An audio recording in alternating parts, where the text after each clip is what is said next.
Kilala si Vladimir sa kanilang baryo bilang isang tanyag na manunugis. Siya ay nagmula sa angkan ng mga magigiting na mandirigma na noon pa man ay lumalaban na sa mga aswang at iba't ibang elemento na nagdudulot ng takot at panganib sa mga tao. Ilang beses nang napatunayan ni Vladimir ang kanyang katapangan at husay sa pakikipaglaban sa kasamaan. Mula sa pag-atake ng isang grupo ng mga aswang sa kanilang baryo hanggang sa pagtugis niya sa isang manananggal na nambibiktima sa ibang baryo at marami pang iba. Dahil doon ay maraming nais na sumunod sa yapak ni Vladimir. Kaya naman upang maging mas madali para sa lahat ang pagsasanay niya sa mga nais maging kagaya niya, ay gumawa siya ng isang hukbo sa baryo nila na siyang katulong niya sa pagprotekta sa kanilang baryo mula sa mga aswang o kung anumang uri ng kasamaan. Ngunit kung meron mang nais si Vladimir na magmana ng ginagawa niya, yun ay walang iba kundi ang nag-iisa niyang anak na si Isagani. Isang umaga, sa likod ng kubo ni na Vladimir ay naroon siya kasama ang kanyang anak na si Isagani. Hawak ng bata ang isang kahoy na espada at bahagyang nanginginig ang kamay nito. Si Vladimir naman ay nakatayo sa harapan nito na matibay ang tindig at matalim ang tingin. Hawak niya rin ang isang kahoy na espada, ngunit mas mabigat at mas matibay na sadyang ginawa upang maging kawangis ang isang tunay na espada. Muli, Isagani, huwag kang magdalawang isip. Kung umatake ako, umatake ka rin. Pero ama, ayoko pong saktan kayo. Huwag mong isipin na ako ang tatay mo. Isipin mo na ako ay isang aswang na hindi magdadalawang isip na patayin ka. Naiintindihan mo ba? Huminga ng malalim si Isagani bago sumugod kay Vladimir. Malakas nitong inihampas sa kanya ang kahoy na espada, ngunit madali yung naiwasan ni Vladimir. At bago pa makabawi ang bata, ay tinapik niya ang kamay nito gamit ang sarili niyang espada, dahilan upang mabitiwan ni Isagani ang hawak nitong espada. Bumagsak ang kahoy na espada sa lupa. Ama! Ang bilis niyo! At dapat ganun ka rin, anak. Ang pakikipaglaban ay hindi lang tungkol sa lakas, kundi sa bilis at pag-iisip. Kunin mo ulit ang sandata mo, Isagani. Nagmamadaling dinampot ni Isagani ang espada at mahigpit nito yung hinawakan gamit ang dalawang kamay. Bakas sa mukha nito ang determinasyon, ngunit kita rin ni Vladimir ang pangamba sa mata ng kanyang anak. Alam niyang hindi madali ang pagsasanay nito, lalo pat bata pa si Isagani, pero wala siyang ibang pagpipilian. Sa mundong ginagalawan nila, kailangan matuto na kagad ni Isagani sa lalong madaling panahon. Muli, Isagani, higpitan mo ang hawak sa iyong espada. Huwag mo tong bibitiwan kahit na masaktan ka. Muling sumugod si Isagani ng mas mabilis at mas determinado. Muli silang nagpalitan ng pag-atake ng kanyang ama. Napapangiti si Vladimir sa tuwing nakikita niyang lumalakas ang loob ng kanyang anak. Pero isang maling galaw lang at nadaplisan ni Vladimir si Isagani sa balikat. Napaurong ito at napakagat pa sa labi. Ama, ang sakit naman nun! Huwag mong hahayaang panghinaan ka ng loob dahil sa nasaktan ka lang. Kung natatakot ka masaktan, paano ka lalaban sa mga aswang? Pero ama, hindi pa naman sila umaatake. Saka takot na silang umatake dito sa baryo natin dahil sa'yo. Baka naman po pwedeng huwag na lang po ako magsanay. Gusto ko na po makipaglaro sa mga kalaro ko. Saglit na natahimik si Vladimir. Alam niyang hindi pa lubos na nauunawaan ni Isagani ang panganib sa kanilang paligid. Bata pa ito at inosente pa sa tunay na panganib ng mundo. Ngunit sa mundong ginagalawan nila, ang inosente ay madaling nabibiktima ng kasamaan. Huwag kang maging kampante, Isagani. Hindi mo alam kung kailan sila sasugod. Walang kasiguraduhan sa mundong ito. Kung gusto mo manatili tayong buhay at ligtas, ay kailangan mo matutong lumaban sa lalong madaling panahon. Ama, ito ba ang gusto ni inay para sa akin? Napalunok si Vladimir sa sinabi ng kanyang anak. Muli, dumaan sa isip niya ang imahe ni Alona, ang kanyang pinakamamahal na asawa, ang babaeng nagbigay sa kanya ng liwanag sa madilim niyang mundo. Ngunit nawala ito sa kanya sa araw na isinilang nito si Isagani. Ang gusto ng iyong ina ay lumaki kang matapang at malakas. Pero hindi natin hawak ang kapalaran, Isagani. Kaya ginagawa ko ang lahat para matiyak na makakalabang ka kapag kinakailangan. Tandaan mo, hindi palagi kasama mo ko. Darating ang panahon na mawawala ako at wala ka ng ibang masasandigan kundi ang iyong sarili lamang. Kaya mas dapat lang, anak, na mas pag-ibayuhin mo pa ang iyong pagsasanay. Tandaan mo, Isagani, hindi lang buhay mo ang ipinaglalaban ko, kundi ang buhay ng buong baryo natin. Tumingin si Isagani kay Vladimir at nakita niya ang alab sa mga mata ng kanyang anak. Muli, pumwesto ito ng tama at humanda sa laban. Ngumiti si Vladimir at ipinagpatuloy ang pagsasanay. Sa pagkakataon na yon ay mas mabilis at mas maayos na ang paggalaw at pag-atake ng batang si Isagani. Sa tingin niya ay malaki ang naitulong ng kanyang mga sinabi upang mas maging determinado itong maging mahusay sa pakikipaglaban. Kinagabihan, sa loob ng kanilang kubo ay tahimik na nagsasalo sina Vladimir at Isagani sa hapunan. Makikita sa lamesa ang isang mangkok ng nilagang gulay, konting tuyong isda at mainit na kanin. Tahimik si Isagani habang kumakain na parang may iniisip. Ilang beses itong sumulyap kay Vladimir na para bang may nais itong itanong. Hanggang sa tila hindi na nito napigilan ang sarili na magsalita at magtanong. Ama, pwede po ba akong magtanong? Ano po ba ang itsura ni inay? Napahinto si Vladimir sa pagsubok. Hindi niya inaasahan ang tanong na yon. Saglit niyang tinignan ang kanyang anak na ngayon ay nakatitig sa kanya at naghihintay ng kasagutan. Bakit mo naman naitanong, anak? Wala po kasi akong maalala tungkol sa kanya. Sanggol pa po ako nang nawala siya, di ba? Gusto ko lang po siyang makilala, kahit sa kwento man lang. Ang iyong ina na si Alona ay ang pinakamabuting babaeng nakilala ko. Siya rin ang pinakamaganda. Mahaba ang buhok niya na kulay itim at ang mga mata niya ay gaya ng sayo, bilugan din. Maganda po ba siya? Tulad ng sinabi ko, napakaganda niya, Isagani. Pero ang higit na nagpatingkad sa kagandahan niya ay ang kanyang kabutihan. Mabait siya at mapagmahal at kaya niyang gawing magaan ang anumang problema. Napabuntong hininga si Vladimir at agad na ibinalik ang tingin sa kanyang anak. Mahal na mahal ka niya, Isagani. Kahit hindi mo siya naabutan, huwag mong iisipin na kahit kailan ay hindi ka niya inalagaan. Ibinigay niya ang lahat para sa'yo. Dinala ka niya ng 9 na buwan sa kanyang sinapupunan at ligtas kanyang isinilang. Pero hindi po ba namatay po siya dahil sa akin? Huwag mong iisipin yun. Hindi mo kasalanan na nangyari. Walang dapat sisihin sa pagkawala ng nanay mo, Isagani, dahil oras sa talaga niya upang sumama sa ating Panginoon.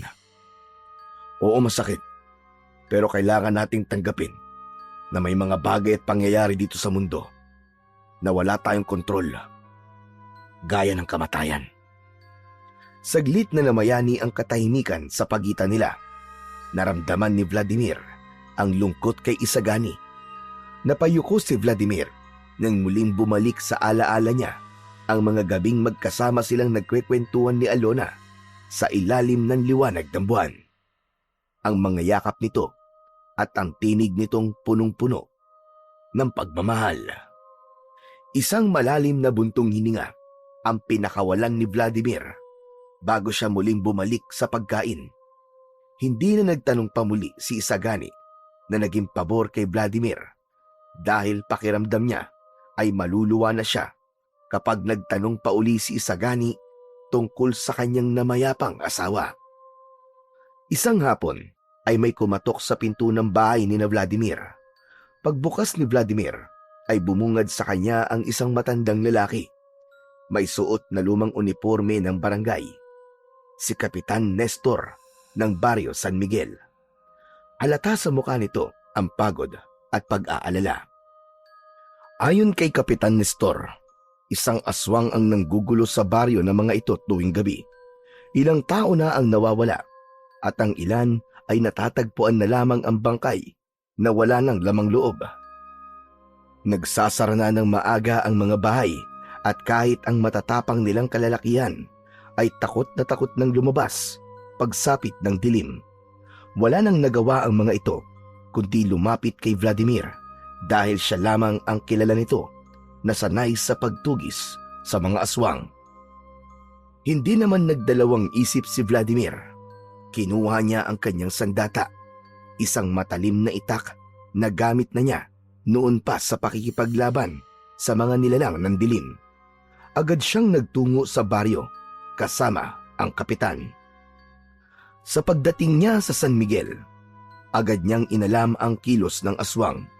Pinag-aralan niya ang mga lugar na madalas nitong pinupuntahan at sa pagsapit nga ng gabi ay naghintay siya sa isang madilim na sulok malapit sa bahay ng huling naging biktima nito.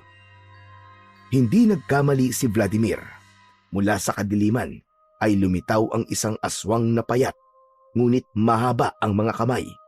May matutulis na kuko at mga matang nagliliwanag sa dilim. Tahimik itong gumagapang sa bubungan at paunti-unting lumalapit sa isa pang bintana. Ngunit bago pa man ito makapasok, mabilis na sumalakay si Vladimir. Mabilis din ang aswang, ngunit mas mabilis si Vladimir. Sa isang iglap, nagtagpo ang kanilang lakas. Gumamit ang aswang ng matutulis nitong kuko, subalit nasanggayon ng matibay na itak ni Vladimir. Isang malakas na hataw ng itak at naputol ang isang kamay ng aswang. Nagsisisigaw ito ng dahil sa labis na sakit. Pero hindi na ito binigyan ni Vladimir ng pagkakataon pang makatakas. Sa huling pag-atake niya, ay agad niyang pinugutan ng ulo ang aswang. Nang bumagsak ang katawan ng halimaw sa lupa, nag-umpisa ng sumilay ang liwanag ng umaga. Isa na namang gabi ng takot ang natapos. Muling nagkaroon ng katahimikan sa baryo. Nagpasalamat si Kapitan Nestor kay Vladimir. Ngunit tulad ng dati, hindi siya naghintay ng papuri at naglakad na siya pauwi sa kanilang bahay. Pagkarating niya sa bahay, ay agad na sumalubong sa kanya si Isagani na halos tumatalon sa pagkasabik. Ama! Ama! Ano po nangyari? Aswang na naman ba ang pinatay niyo? Tama ka, anak. Mabutit na patay ko na siya. Tahimik na ngayon ang baryo ni na Kapitan Nestor. Ama, malakas po ba yung aswang na nakalaban niyo? Oo, malakas. At mabilis din. Pero hindi sapat ang bilis at lakas niya para sa akin. Grabe, sana po, nakasama ako. Napailing si Vladimir habang tinitignan ang anak niyang puno ng sigla at paghanga para sa kanya. Huwag ka magmadali, anak. Darating ang araw para dyan. Pero hindi ka pa handa. Kaya nga dapat na paghusayan mo pa ang iyong pagsasanay. Pangako po, Ama. Magiging kasing lakas niyo rin po ako. Mas gagalingan ko po ang aking pagsasanay. Ganyan nga, anak. Sigurado ko na masigit pa sa akin na magiging husay at lakas mo. Pinagmasdan ni Vladimir ang kanyang anak. Bagamat may takot siya na darating ang araw na gagawin na ni Isagani ang ginagawa niya, ay alam niyang hindi niya yon mapipigilan. Kailangan ipagpatuloy ni Isagani ang pagiging manunugis ng kanilang pamilya at hindi yun maaaring maputol hanggang sa may mga aswang na patuloy na nagiging banta sa buhay ng mga tao. Tuwing umaga ay palaging gumigising ng maaga si Vladimir. Bago pa sumikat ang araw ay nasa labas na siya at hawak ang isang pambungkal habang inaayos ang mga pananim nilang gulay. Sa isang gilid ng kanilang bakuran, makikita ang hanay ng mga tanim na talong, kamatis, sitaw at ampalaya, mga halamang pinagkukunan nila ng kabuhayan. Maya-maya pa ay lumabas mula sa bahay si Isagani. Bit-bit ang isang maliit na balde. Wala itong pasok sa eskwela sa araw na yon, kaya alam na ni Vladimir na sasamahan siya nito sa pagtatanim at pag-aalaga ng mga halaman. Ama! Ako na po magdidilig. Mabuti. Siguraduhin mo maaabot, pati ang mga pinakalikod, ha? Opo, Ama. Tahimik silang nagtrabaho sa loob ng ilang minuto. Si Isagani ang nagdidilig, habang si Vladimir naman ay nag-aalis ng mga damo. Ang ganong klase ng gawain ay bahagi na ng kanilang pang-araw-araw na buhay. Kapag hindi siya nagtatangkang sugpuin ang mga halimaw na gumagala sa kadiliman, isa lamang siyang simpleng magsasaka na bumubuhay sa kanyang anak. Habang nagpupunas ng pawis si Isagani, ay bigla itong nagsalita. Ama, paano po pala kayo naging isang manunugis? Hindi ako ang unang naging manunugis sa pamilya natin, Isagani. Matagal nang nasa dugo natin ang tungkuling ito. Ang mga ninuno natin ay kilala noon bilang pinakamagagaling na mga ngaso ng mga aswang. Ibig sabihin po, noon pa man po, ay ganito na po ang buhay natin? Tama ka, anak. Ang kaalaman sa pakikidigma at ang kakayahang lumaban sa kadiliman ay ipinapasa-pasa sa bawat henerasyon. Hindi natin to pinili, pero ito ang iniwan sa atin ng ating mga ninuno na kailangan nating ipagpatuloy. Saglit na katahimikan ang bumalot sa paligid habang pinoproseso ni Isagani ang kanyang narinig. Matagal na nitong alam na kakaiba ang buhay nila kumpara sa ibang pamilya sa baryo, pero noon lang nito lubos na naunawaan kung bakit. Paano po kung may iba po akong gustong gawin sa buhay ko? Halimbawa po, gusto ko po maging doktor o kaya ay pulis. Wala akong problema kung may iba kang nais gawin. Hindi kita pipigilan sa kung anong pangarap mo, anak. Pero Isagani, hindi mo dapat kalimutan kung sino ka. Kapag dumating ang panahon na kailangan mong ipagtanggol ang mga tao laban sa kasamaan, dapat handa ka. Hindi mo kailangan gawin ito araw-araw. Pero kapag dumating ang sandali na walang ibang tatayo upang lumaban, dapat ikaw ang maging tagapagtanggol ng mga tao laban sa mga aswang. Isang malalim na buntong hininga ang pinakawalan ni Isagani. Ibig sabihin po, kahit anong piliin ko po sa buhay, mananatili pa rin po akong isang manunugis, ganun po ba? Ganun na nga, anak. Hindi ito isang bagay na pwedeng takasan dahil ito ay isang pamana ng mga ninuno natin. Isa tong tungkulin, hindi natin hiniling, pero kailangan nating gampanan. Tahimik na tumango si Isagani at nagpatuloy sila sa kanilang gawain. Si Isagani ay muling bumalik sa pagdidilig ng halaman at si Vladimir naman ay nagpatuloy sa pagbubungkal ng lupa at pagtatanggal ng mga ligaw na damo. Nang sumunod na araw, maagang sinimulan ni Vladimir at Isagani ang kanilang pagsasanay sa likod ng kanilang bahay. Si Vladimir ay may hawak na kahoy na espada, habang si Isagani naman ay mas maliit na bersyon nito. Pawis na pawis si Isagani, ngunit hindi ito huminto sa pagdepensa sa bawat pag-atake ng kanyang amang si Vladimir. Kailangan mo masanay sa pagdepensa. Hindi mo kailangan laging umatake.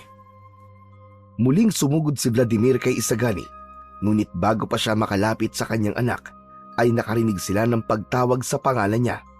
Isa yung boses ng matandang lalaki. Sabay silang napalingon sa direksyon ng pinagmumula ng tinig. Nakita nila ang isang matandang lalaking papalapit sa kanila. Maputi na ang buhok ng matanda at mahaba ang balbas. May dala itong tungkod na may nakaukit na mga simbolo.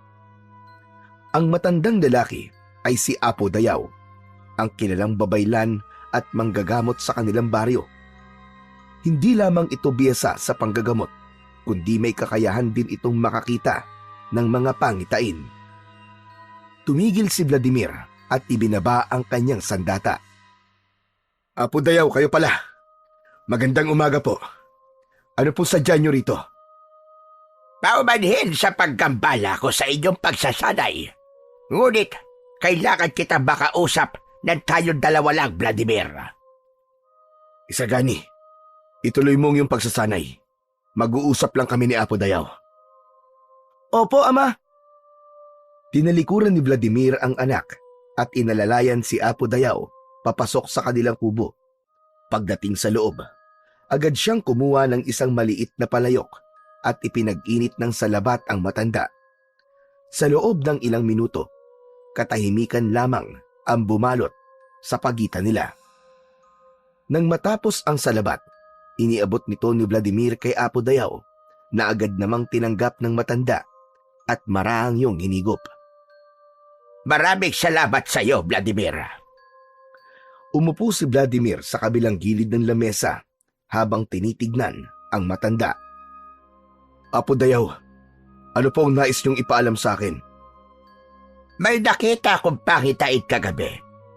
Isang madilim na anino ang bumalot sa ating baryo. May sasalakay sa atin, Vladimir. Aswang po ba? Hindi ako sigurado. Ngunit isang bagay lang ang natitiyak ko. Hindi ito pangkaraniwang nilalang. Marami sila at malalakas. Napakurap si Vladimir. Hindi basta-basta nagbibigay ng babala si Apo Dayaw at sa tuwing may pangitay nito ay talagang nagkakatotoo yun. Minsan na nitong nakita ang kamatayan ng kanyang asawa noon at nang sinubukan nilang iwasan ang kapalaran ay huli na ang lahat. Kung ganun, Apo Dayaw, kailangan po nating maganda. Kausapin mo ang mga kalalakihang sinasanay mo. Dapat ay maging handa tayo bago pa dumating ang unos na yon. Yun nga po ang gagawin ko, Apo Dayaw. Pero mag-iingat ka, Vladimir. Ang mga aninong paparating ay mas mapanganib kaysa sa dati mong hinarap. Malakas ang pakiramdam ko. Sa'yo sila may pakay. Huwag po kayo mag-alala, Apo Dayaw. Ako na po ang bahala. O siya, kung gano'n ay magpapaalam na ako. Naway palagi tayong gabayan ng ating lumikha. Tumango si Vladimir, ngunit hindi niya maitagong bumigat ang kanyang pakiramdam. Pagkalipas ng ilang minuto, ay umalis na si Apo Dayaw at lumabas ng kubo. Naiwan si Vladimir sa loob na nakatitig sa kawalan. Alam niya na kung anuman ang nakita ni Apo Dayaw sa pangitain nito, ay sigurado siya na hindi niya yun dapat baliwalain. Matapos umalis ni Apo Dayaw, ay hindi na nag-aksaya ng oras si Vladimir. Agad siyang lumabas ng kubo at binalikan si Isagani na kasalukuyang abala sa pagsasanay. Pinagmamasdan niya ang anak na walang humpay sa paghampas gamit ang kahoy na espada. Nang maramdaman ni Isagani ang presensya ni Vladimir, ay agad itong tumigil at lumingon sa kanyang ama. Ama, tapos na po kayo mag-usap ni Apo Dayaw? Oo, anak. Pero kailangan ko munang umalis. May kailangan lang akong gawin. Saan ka po pupunta, Ama? Mamaya ko na ipapaliwanag pagbalik ko. Ituloy mo lang ang pagsasanay mo, Isagani. Bagamat may pagtataka, ay tumango na lamang si Isagani. Hindi na nga nagpatumpik-tumpik pa si Vladimir. Mabilis siyang naglakad, paalis ng kanilang bahay at tinungo ang iba pang bahagi ng baryo. Isa-isa niyang pinuntahan ang mga kalalakihang sinasanay niya sa bahay ng mga ito. Matapos yun, ay pinulong niya ang lahat sa kanilang plaza. Tinipon ko kayong lahat ngayon mga kasama. Hindi para sa karaniwang pagsasanay. Lingid sa inyong kaalaman, may isang pangitain na nakita si Apo Dayaw. Isang babala na may paparating na panganib sa ating baryo. Sabi niya, may aatake sa ating baryo na mga nilalang na hindi niya tiyak kung ano. Alam niyo na mga kasama, na kapag may pangitain si Apo Dayaw, ay palaging nagkakatotoo. Kaya nais kong ipaalam sa inyo na dapat tayong maging handa. Kahit wala ako, ituloy niyo ang inyong pagsasanay. Palagi kayong maging alisto, lalo na sa gabi. Kahit anong mangyari, huwag kayong magpapabaya. Nagtinginan ang ilan, ngunit wala ni isa ang tumutol. Walang sino mang lalaban na mag-isa. Kapag may nakita kayong kakaiba, ipaalam kaagad sa kasama nyo. Yun lang mga kasama, mag-iingat kayo. Ngayon, bumalik na kayo sa inyong mga gawain. Tumango ang mga kalalakihan, isa-isang umalis ang mga ito. Matapos yun, ay umalis na rin si Vladimir upang bumalik sa kanilang bahay. Habang naglalakad pa uwi, ay naramdaman niya ang bigat ng responsibilidad sa kanyang balikat. Alam niyang ang mga susunod na araw ay magiging mahirap para sa kanilang lahat. Pagbalik ni Vladimir sa kanilang kubo, ay agad siyang sinalubong ni Isagani.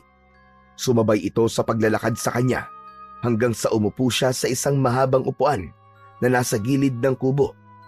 Tumabi si Isagani sa kanya. Ama, saan ka po galing? Ano pong ginawa niyo at bigla po kayong umalis? Isagani, nagkaroon kasi ng pangitain si Apo Dayaw. Sinabi niya sa akin na may darating na panganib sa ating baryo. Hindi niya alam kung kailan, pero kailangan namin maging handa. May mga nilalang na hindi niya matukoy na sasalakay dito sa baryo. Kung ganun, ano pong gagawin natin, Ama? Kinausap ko na mga kalalakihan dito sa baryo. Nagbilin ako sa kanila na magpatuloy sila sa kanilang pagsasanay at maging mapagmatsyag lalo na sa gabi. Mamaya, pupunta rin ako kay Kapitan upang mabigyan ng babala ang buong baryo. Ibig sabihin po ba nito, makikipaglaban na rin po ako, Ama? Tinitigan ni Vladimir si Isagani. Alam niyang matagal nang inaasam ng anak niyang makasama ito sa isang laban. Hindi pa, Isagani. Hindi ka pa handa. Kailan po ako magiging handa, Ama? Hindi ba? Ang tagal na po natin nagsasanay. Muling natigilan si Vladimir. Hindi niya maaaring sabihin ang totoong sagot na siya mismo ang hindi handa para sa anak niyang si Isagani. Hindi niya matanggap ang ideyang itutulak niya ang anak sa panganib, kahit pa alam niyang yun ang tadhana nito. Ako magsasabi, Isagani, kung kailan ka na maaaring makipaglaban. Sa ngayon, ay magpatuloy ka na lang sa pagsasanay mo. Nakita ni Vladimir ang bahagyang pagkadismaya sa mukha ng kanyang anak, pero hindi na ito kumibo. Alam niyang gusto nitong patunayan ang sarili, pero hindi niya hahayaang sumabak ito sa panganib nang hindi pa sapat ang kahandaan nito.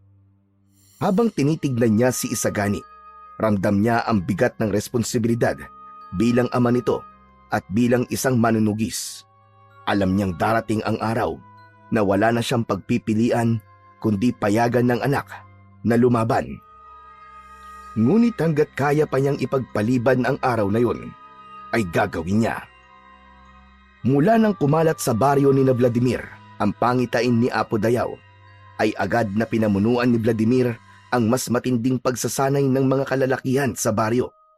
Sa gabi naman, kasama niya ang ilan sa mga ito sa pagroronda. Hindi nila alam kung kailan darating ang panganib, pero mas mabuting maging handa kesa magsisi sa bandang huli. Isang gabing maliwanag ang buwan, naglalakad si Vladimir at ang kanyang mga kasamaan sa madilim na kalsada sa kanilang baryo. Tahimik ang paligid at tanging tunog ng mga kuliglig at kaluskos ng kanilang mga paa ang kanilang naririnig. Pero bigla silang napahinto nang may narinig silang papalapit na mga yabag mula sa likuran. Paglingon ni Vladimir, nakita niya si Isagani na hingal habang hawak ang espadang kahoy nito. Isagani anak, anong ginagawa mo rito sa labas? Ama, sasama po ako sa inyo sa pagroronda ngayong gabi. Nagkatinginan ang mga kasamahan ni Vladimir. Nakita ng mga ito na determinadong sumama ang bata. Pero agad na lumapit si Vladimir sa anak at marahang hinawakan ito sa balikat. Isagani anak, bumalik ka na sa bahay. Delikado para sa kagaya mong bata ang nandito pa sa labas ng ganitong oras. Pero ama, gusto ko po kayong tulungan sa pagroronda. Huwag nang matigas ang ulo mo anak. Sige na, bumalik ka na sa bahay. Handa na po akong lumaban, ama. Ano po ba ang silbi ng pagsasanay ko kung hindi ko naman magagamit? Ano po ang saysay ng lahat ng yon kung hindi niyo rin po ako papayagang lumaban? Hindi porket sinasanay kita ay maaari ka na makipaglaban ni Isagani. May tamang panahon para doon at hindi pa ngayon ang panahong yon. Napapikit si Vladimir. Alam niyang may punto si Isagani, pero sa panahong yon ay hindi pa siya handang makita ang kanyang anak na nakikipaglaban. Nanatiling nakatayo naman si Isagani at hindi kumikibo. Maya-maya pa ay napayuko na si Isagani at tumalikod.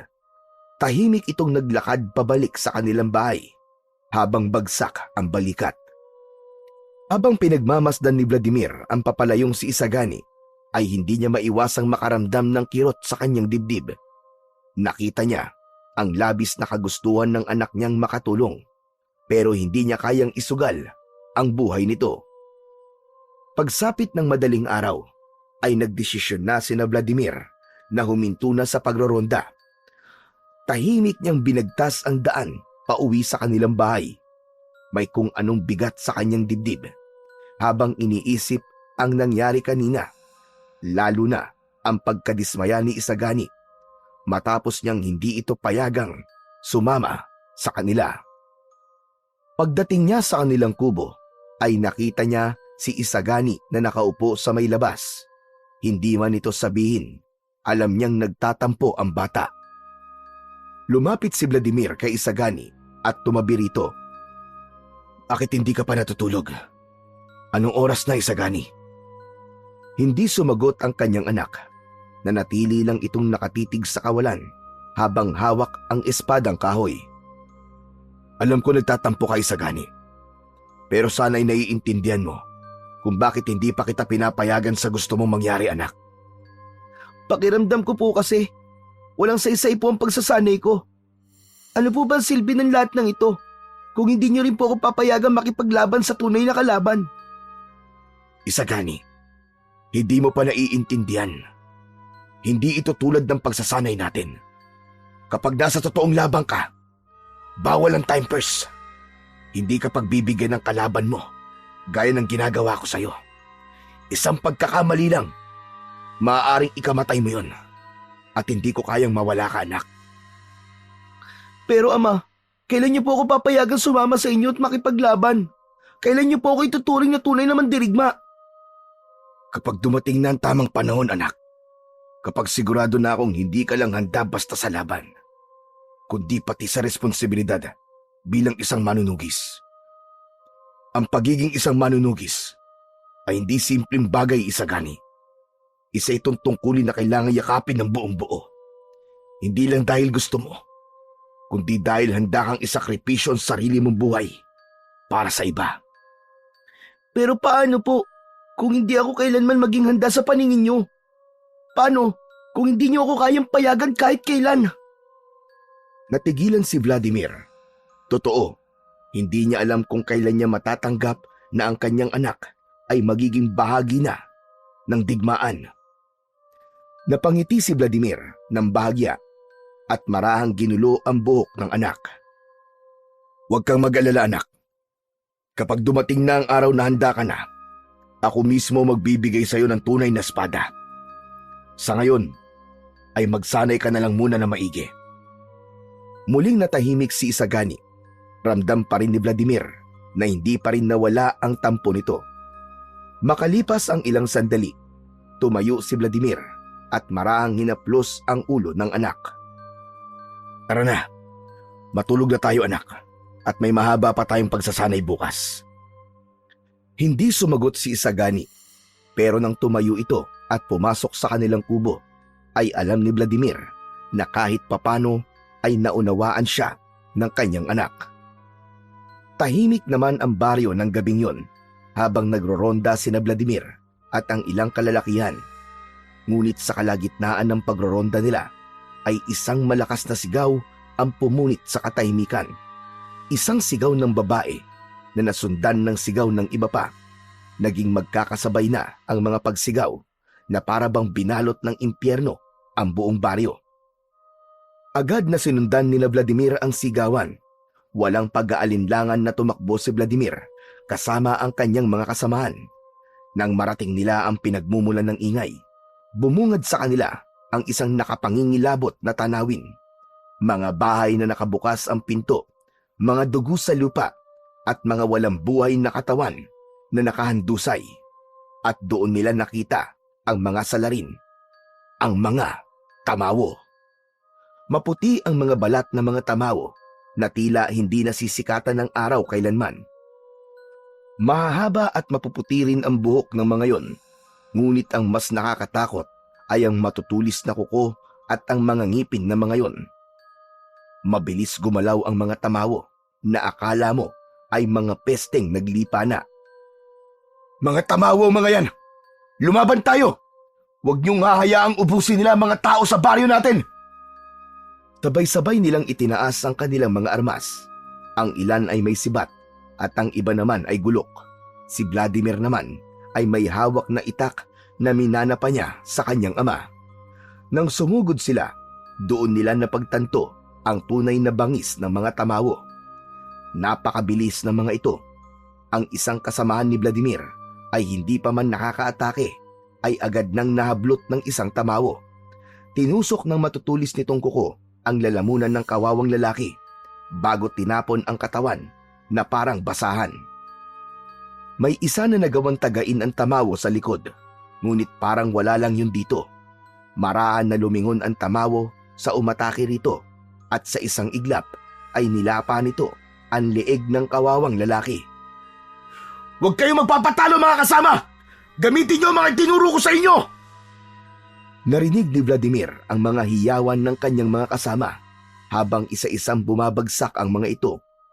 Tinaga ni Vladimir ang dibdib ng isang tamawo, ngunit hindi yun naging sapat para mapatay niya ito. Nagkalat na ang bangkay ng kanyang mga kasamahan. Ang ilan ay sugatan at duguan na, pero patuloy pa ring lumalaban. Si Vladimir mismo ay may sugat na rin sa balikat at may daplis sa pisngi. Alam niyang hindi nila kaya ang laban. Hanggang sa gitna ng kaguluhan ay isang mas matangkad na tamawo ang dumating. Kakaiba ang bihis nito sa ibang tamawo na naroon. Gusto na mga alagad! Agad namang huminto ang lahat ng mga tamawo sa pag-atake. Nagtipon ang mga yon sa likod ng bagong dating na tamawo. Ako si Tawin. Ako ang pansamantalang pinuno ng mga tamawo na nakatira sa kagubatan sa lugar na ito. Hindi namin nais na ubusin kayong lahat ngayong gabi. Ngunit kung hindi niyo susundin ang aming kahilingan, ay patuloy na dadanak ang dugo sa baryo na ito. Anong ibig mo sabihin? Anong kahilingan na sinasabi mo? Isuko niyo sa amin ang isang batang nagngangalang Isagani. Sa pangatlong gabi ay babalik kami. Kung hindi niyo siya isusuko, lahat kayo ay mamamatay. Ang ipinakita namin sa inyo ngayong gabi ay wala pa sa lakas na meron kami. Kaya alam niyo na ngayon kung ano ang mangyayari sa inyo sa oras na hindi niyo maibigay ang aming kahilingan. Sa isang kumpas lang ng kamay ni Tawen ay sabay-sabay na umalis ng mabilis ang mga tamawo. Nang mawala na ang mga yon, ay natulala si Vladimir. Nanginginig ang kanyang kamay habang mahigpit na hawak ang kanyang itak. Sigurado siya na ang batang si Isagani na tinutukoy ni Tawen ay ang kanyang anak, dahil alam niya na ito lamang ang may ganoong pangalan sa lugar nila. Ang ipinagtataka lang niya ay kung bakit nais na makuha ng mga tamawo ang kanyang anak. Matapos may masmasan ni Vladimir, ay malalaki ang mga akbang na nagtungo siya sa bahay nila. Pagpasok niya sa kanilang kubo, ay nakita niya si Isagani na nasa isang sulok habang yakap ang sarili. Nanginginig ito sa labis na takot. Alam ni Vladimir na narinig dito ang sinabi ni Tawen. Mabilis na nilapitan ni Vladimir si Isagani at marahan niyang inilagay ang isa niyang kamay sa balikat nito. Nang maramdaman ni Isagani ang presensya ng kanyang ama, ay agad itong yumakap ng mahigpit sa kanya. Ama, ako ba ang hinahanap ng mga tamawo? Ibibigay niyo po ba ako sa kanila, Ama? Mariing ipinikit ni Vladimir ang kanyang mga mata. Hindi niya kayang isipin ang posibilidad na mawawala sa kanya ang kanyang anak. Hinawakan niya ang magkabila ang pisngi ni Isagani at tinitigan ito sa mata. Hindi, anak. Hindi kita ibibigay sa kanila. Kahit na anong mangyari. Pero sabi po nila, babalik po sila at papatayin nila ang lahat kung hindi nila ako makukuha. Huwag kang matakot, Isagani. Hindi kita pababayaan. Hindi ko hahayaang makuha ka nila. Nanginig ang labi ni Isagani at parang may gusto pa itong sabihin. Ngunit muli lang itong yumakap kay Vladimir. Gumanti naman siya ng yakap dito upang iparamdam sa anak na nandun siya para rito. Kinaumagahan ay maagang nagising si Vladimir, ngunit ramdam pa rin niya ang pagod ng kanyang katawan mula sa naging laban nila sa mga tamawo. Ang bigat ng mga pangyayari kagabi ay parang nakapatong sa kanyang balikat, lalo na't hindi pa niya alam kung bakit hinahanap ng mga tamawo ang kanyang anak. Sa harap ng kahoy na mesa, tahimik silang mag-ama habang kumakain. Si Isagani ay hindi gaano nagsasalita. May bakas pa rin ng takot sa mga mata nito. Si Vladimir naman ay iniisip kung ano ang dapat niyang gawin para maprotektahan ang kanyang anak. Wala pang ilang minuto mula na magsimulang kumain sila nang makarinig sila ng mga yabag sa labas ng kanilang kubo na sinundan ng pagtawag ni Apo Dayaw. Pinapasok na ito ni Vladimir at pinaupo sa kanilang hapagkainan. Magandang umaga sa inyong mag-ama. Kahit alam ko na walang maganda sa umagang ito dahil sa nangyari kagabi. Magandang umaga rin po, Apo Dayaw. Kumain na po muna kayo. Sige na, busog pa ako, Vladimir. May mahalaga lang ako sasabihin tungkol sa nangyari kagabi. Sigurado kung si Isagani ang hinahanap ng mga tamawo. Biglang bumilis ang tibok ng puso ni Vladimir. Alam niya na ang bagay na yon, pero iba pa rin ang pakiramdam nang marinig niya yon mula kay Apo Dayaw. Bakit po, Apo Dayaw? Ano po ang kailangan nila sa aking anak? Hindi ko alam ang sagot niyan, Vladimir. Pero isa lang ang sigurado ko. Hindi mo dapat ibigay si Isagani sa kanila. May masama akong kutob. May plano silang hindi maganda kay Isagani. Kahit ano pong mangyari, Apo Dayaw, hindi nila makukuha ang aking anak. Hindi ako papayag. Magkakamatayan muna kami. Nandito rin ako, Vladimir, para ipaalam sa'yo na kagabi ay nagkaroon na naman ako ng isang pangitain.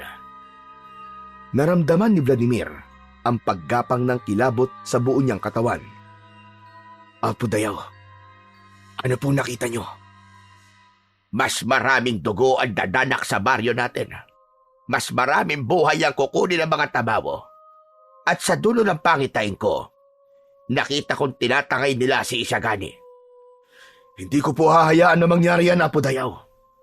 Hindi nila makukuha si Isagani. Kailangan maging handa ka, Vladimir. Hindi natin alam kung ano talaga ang pakay nila sa anak mo. Pero sigurado kong yun ay hindi maganda. Natahimik si Vladimir matapos nilang marinig ang babala ni Apo Dayaw. Ramdam pa rin niya ang bigat ng sinabi ng matanda.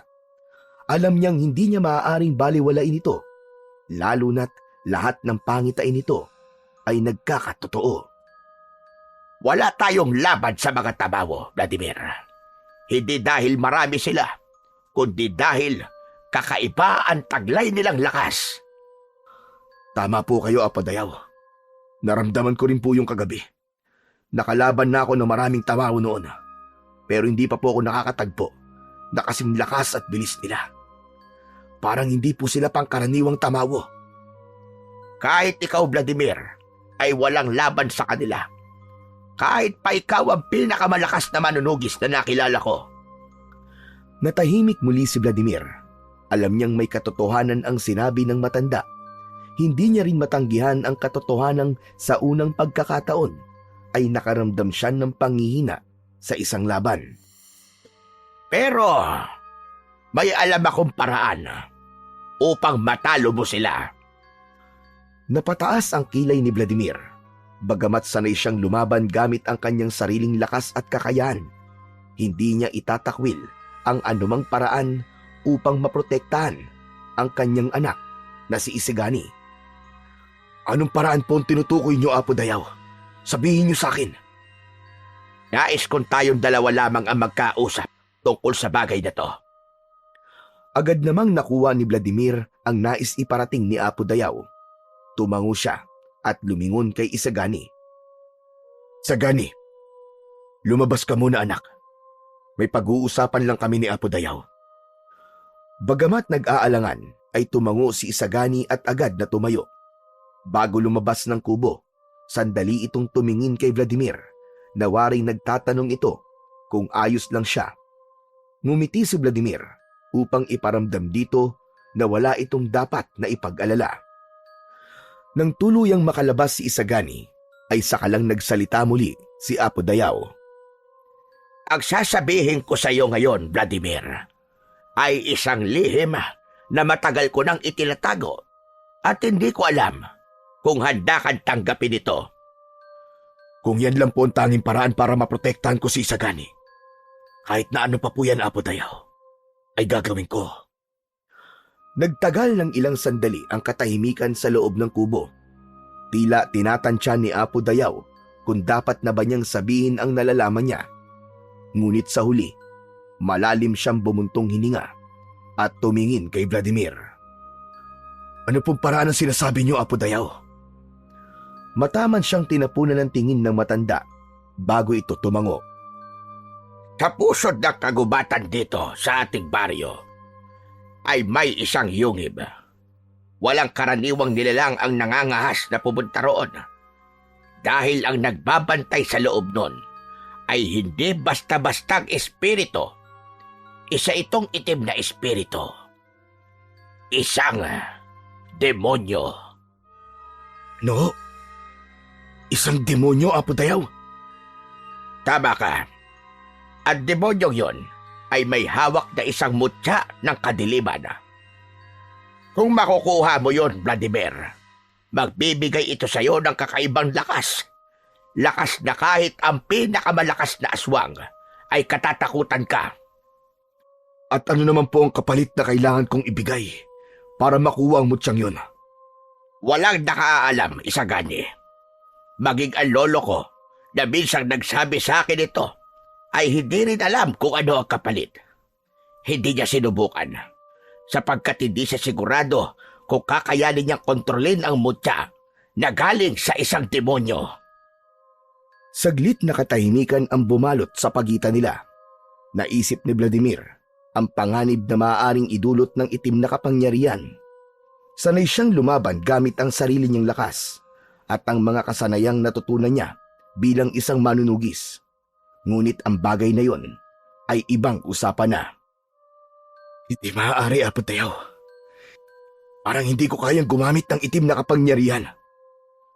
Naiintindihan kita, Vladimir. Ngunit ito lamang ang naisip kong paraan upang matalo mo ang mga tabawo at maprotektahan ang iyong anak na si Isagani. Walang ibang may kakayahang gawin ito kundi ikaw lamang. Naniniwala ako sa kakayahan mo na makontrol ang isang kapangyarihan kahit galing pa ito sa masama. Napabuntong hininga si Vladimir. Alam niyang may punto si Apo Dayaw. Ramdam pa rin niya ang pagkatalo nila kagabi at ang kawalan niya ng laban sa malalakas na mga tamawo. Ipinatong ni Apo Dayaw ang isang luma at bahagyang lukot na papel sa lamesa. Ito ang mapa kung paano mo matatagpuan ang yungib. Pag-isipan mo itong mabuti, Vladimir. Pero huwag mong tagalan ng pag-iisip dahil malapit nang bumalik ang mga tamawo at sigurado ko sa pagbabalik nila ay mangyayari na ang nakita ko sa aking pangitain. Sana'y magawa mo maiba ang mangyayari sa gabi na yon. Marahang kinuha ni Vladimir ang papel, ngunit hindi niya yon binuksan. Bago tuluyang tumayo si Apo Dayaw, ay napatingin muna ito sa mesa at muling tumingin kay Vladimir na may bahagyang ngiti sa labi. Vladimir, maaari bang ipagbalot mo naman ako ng daing na bangus at sinangag? Teka, akala ko po ba'y busog pa kayo? Nagutom ako sa usapan natin Bahagyang napangiti si Vladimir. Agad niyang ipinagbalot ng pagkain at inabot yon sa matanda. Tinanggap naman yun ng matanda at tumango bago tuluyang lumabas ng kubo. Naiwan si Vladimir na nakatingin sa mapang hawak niya. Alam niyang sa sandaling buksan niya ito, isang bagong landas ang maaari niyang tahakin. Isang landas na maaaring pagsisihan niya sa huli. Napasapo si Vladimir sa kanyang muka at napabuntong hininga. Napakabigat ng sitwasyong kinakaharap niya. Hindi niya maatim na hayaang makuha ng mga tamawo ang kanyang anak na si Isagani. Ngunit hindi rin niya alam kung kaya ba niyang tanggapin ang anumang magiging kapalit ng itim na mutya. Nasa malalim siyang pag-iisip nang mapansin niyang pumasok na si Isagani. Lumapit ito sa kanya nang may pag-aalala sa muka. Ama, ano pong sinabi ni Apo Dayaw? Ano raw po ang paraan para matalo po ang mga tamawo? Huwag mo nang alamin, anak. Hindi rin naman epektibo ang estratehiyang sinabi niya sa akin. Pero paano po natin sila lalabanan, Ama? Alam po natin ngayon na ako po ang hinahanap nila. Paano po kung bumalik sila dito? Akong bahala doon, anak. Hindi kita pababayaan. Maniwala ka sa akin. Hindi ka nila makukuha. Sigurado po ba kayo, Ama? Oo, anak. Sigurado ko. Pinapangako ko sa'yo. Nanatiling tahimik si Isagani ng ilang sandali. Ngunit ramdam ni Vladimir na marami pa itong gustong itanong. Sa loob-loob niya, umasa siyang hindi na kailangan dumating sa puntong kakailanganin niyang gawin ang hindi niya kayang ipaliwanag sa anak niya. Ngunit kung yun lang ang tanging paraan upang mailigtas si Isagani, ay baka isugal na lang niya ang sarili niyang kaluluwa sa kampon ng kadiliman. Inagabihan, sa loob ng kubo ay nakahiga si Vladimir sa kanilang papag habang nakatitig sa kisame na gawa sa pinagtagpi-tagping kawayan. Hindi niya magawang ipikit ang mga mata dahil patuloy niyang iniisip kung dapat ba niyang gawin ang suwestyon ni Apo Dayaw na kunin ang mutya ng kadiliman. Napakuyom ng kamao si Vladimir.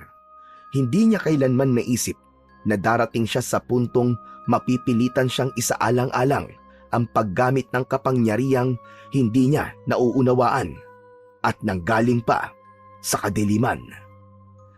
Nakita at naramdaman niya mismo kagabi kung gaano kalakas ang mga tamawo. Hindi niya kayang makipagsabayan sa bilis at lakas ng mga yon. Lumingon si Vladimir sa kanyang anak na mahimbing nang natutulog sa tabi niya.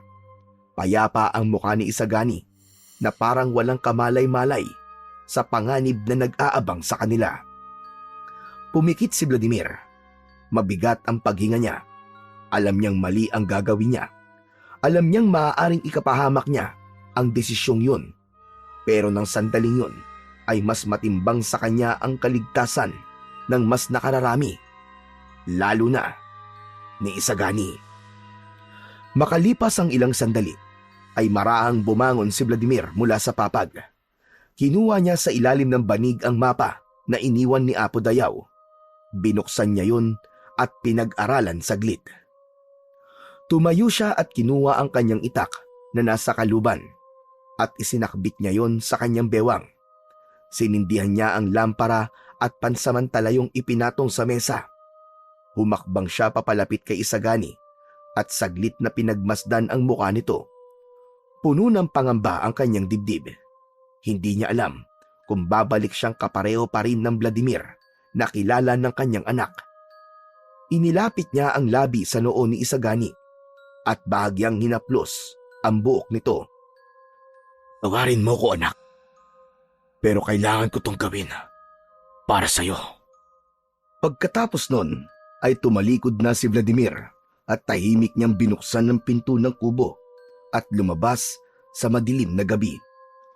Tahimik niyang isinara ang pinto at walang lingon-lingon na sinimulan ang paglalakbay patungo sa pusod ng kagubatan, patungo sa yungib ng itim na espiritu.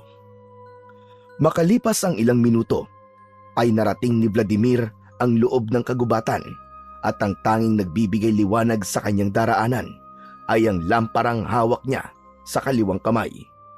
Tahimik niyang tinahak ang makitid na daan habang sinusuri ang mapa ni Apo Dayaw.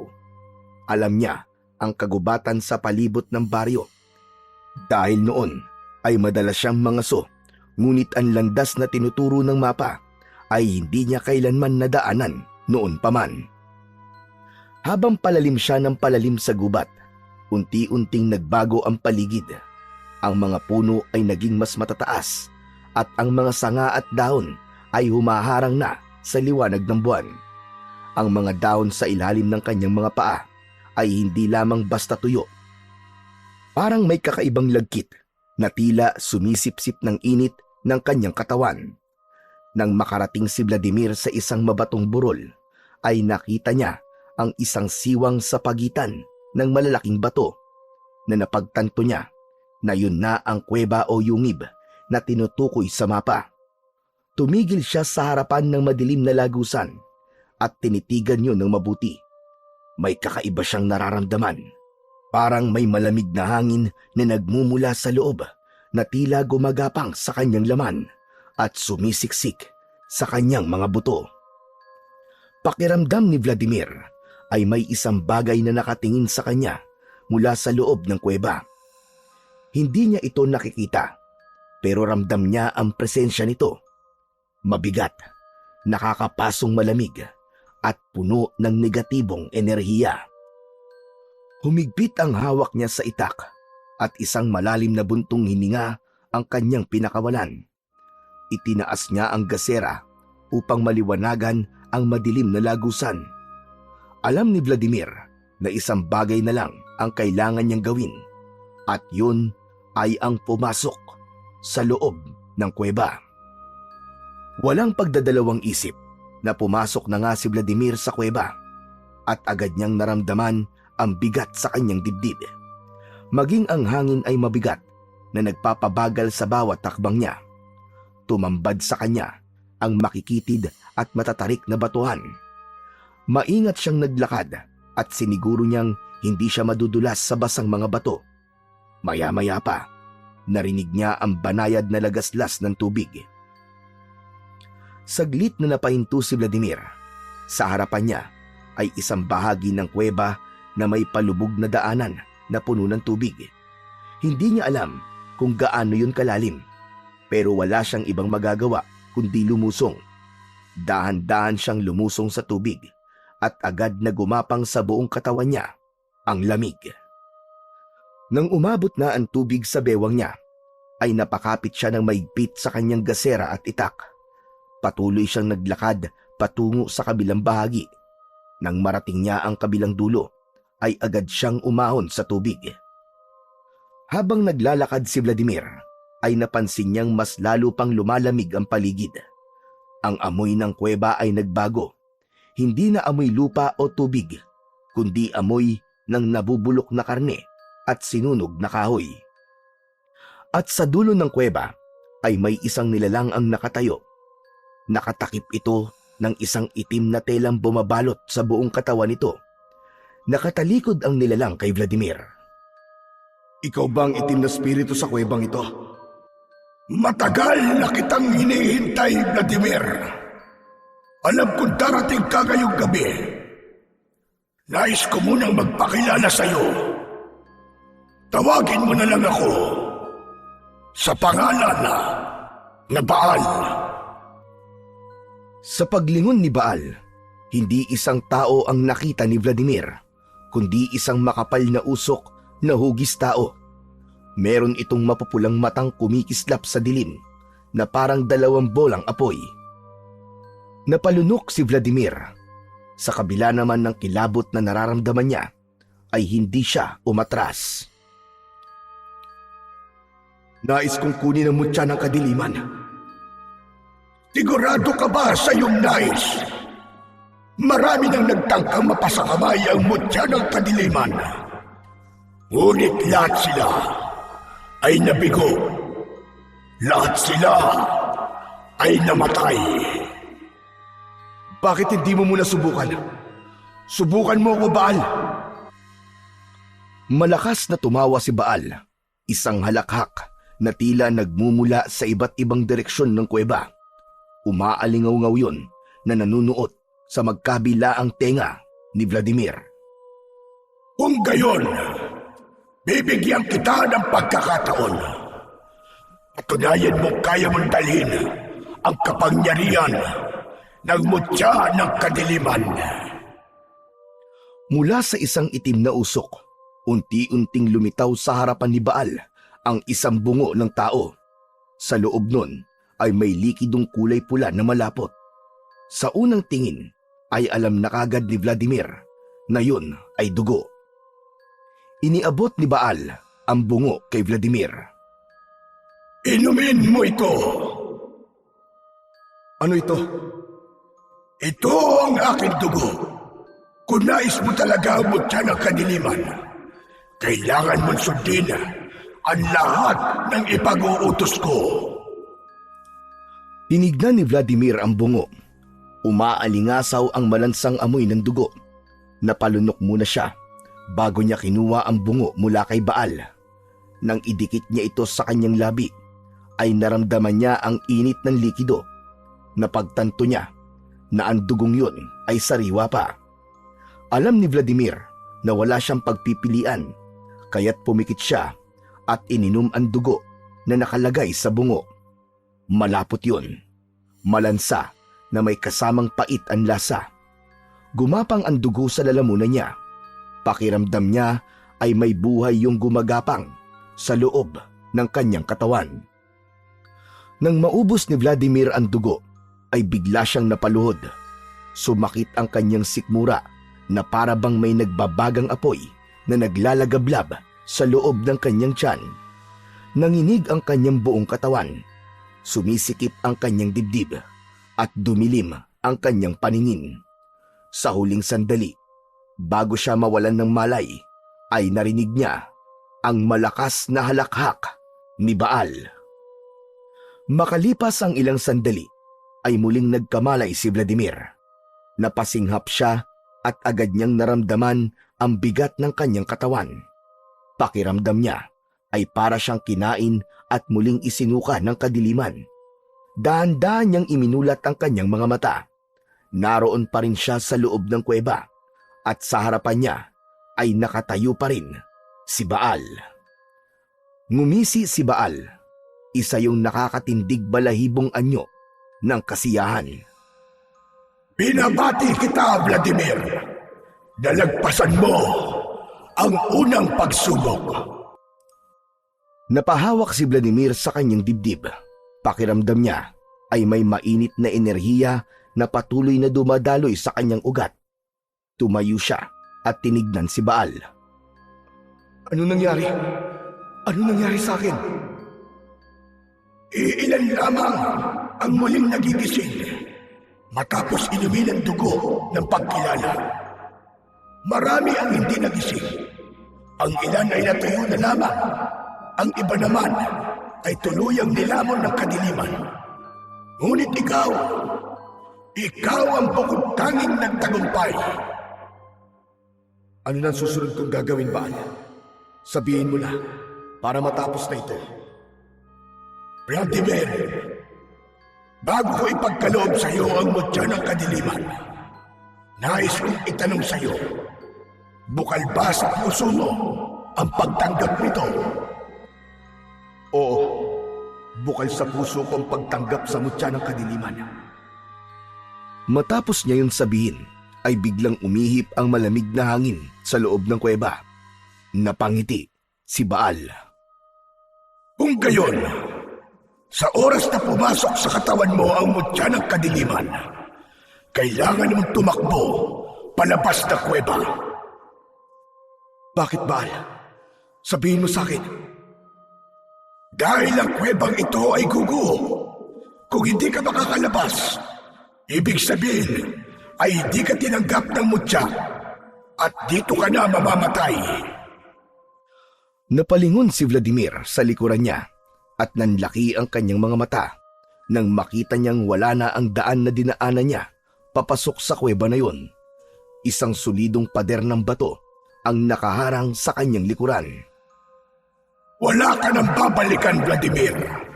Ang tanging lagusan na maaari mong labasan ay ang lagusan na nasa aking likuran.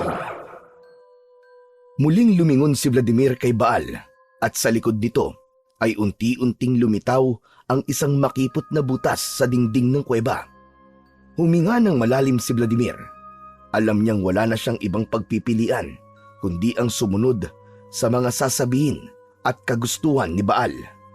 Mula sa katawan ni Baal ay lumabas ang isang maliit na itim na bato. Lumutang yun na parang may sariling buhay at unti-unting lumapit sa kanyang muka. Hindi siya nakagalaw at bago pa man niya maisip kung ano ang dapat niyang gawin, ay biglang pumasok ang bato sa kanyang bibig. Nag-init ang lalamunan ni Vladimir at para siyang nilamon ng apoy mula sa loob ng kanyang katawan. Napaluhod siya habang hawak ang kanyang dibdib. Pakiramdam niya ay sinusunog ang kanyang kaluluwa. Ngunit wala na siyang panahon para magpahinga. Biglang umuga ang lupa sa ilalim niya. Mula sa itaas ng kuweba ay nagsimulang maglaglagan ang malalaking tipak ng bato. Napatingin si Vladimir sa lagusan sa likod ni Baal. Alam niya na yon ang tanging daan palabas ng kuwebang yon at kailangan niya ng kumilos dahil kung hindi ay malilibing siya ng buhay sa lugar na yon. Walang pag-aalinlangan na tumakbo ng mabilis si Vladimir patungo sa lagusan habang iniiwasan ang nagbabagsakang mga bato. Pagsapit niya sa makipot na butas ay agad siyang sumuot doon. Ngunit may kakaiba. Habang gumagapang siya sa makipot na lagusan ay unti-unting sumisikip yun na parang may isang hindi nakikitang puwersa na nais siyang maipit doon. Pinilit ni Vladimir na gumapang ng mas mabilis. Naramdaman niya ang magagaspang na mga bato na sumusugat sa kanyang balat. Ngunit hindi siya nagpatinag. Nang marating niya ang dulo ay napatingala siya at doon niya napagtanto na nasa pinakailalim na siya ng isang malalim na hukay. Nagpatuloy ang pagyanig at pagguho ng lupa sa gilid ng hukay hanggang sa naisip ni Vladimir na kailangan niyang umakyat upang mabuhay siya. Mabilis na nagtungo si Vladimir sa gilid ng hukay at ikinapit niya ang mga kamay niya sa mga batong nakausli roon. Umakyat siya pa itaas gamit ang kanyang natitirang lakas at makalipas ang ilang minuto ay tuluyan na siyang nakalabas ng hukay. Iginala niya ang kanyang paningin at napagtanto niyang nasa kagubatan na siya. Pagod na pagod siyang nagpahinga at napahiga sa lupa. Nang makabawi ng konting lakas ay bumangon siya at umupo. Nang tignan ni Vladimir ang hukay kung saan siya nanggaling ay mabilis yung gumuho hanggang sa tuluyan yung natabunan ng lupa. Hanggang sa narinig niya ang malamig at malalim na tinig ni Baal. Binabati kita, Vladimir. Ikaw ay nagtagumpay. Ngayon, ikaw na ang nagmamay-ari ng mutya ng kadiliman. Ngunit sa pagsapit ng pangatlong pagbilog ng buwan, ay kailangan mo magbalik sa kuweba sapagkat ikaw na ang magbabantay doon.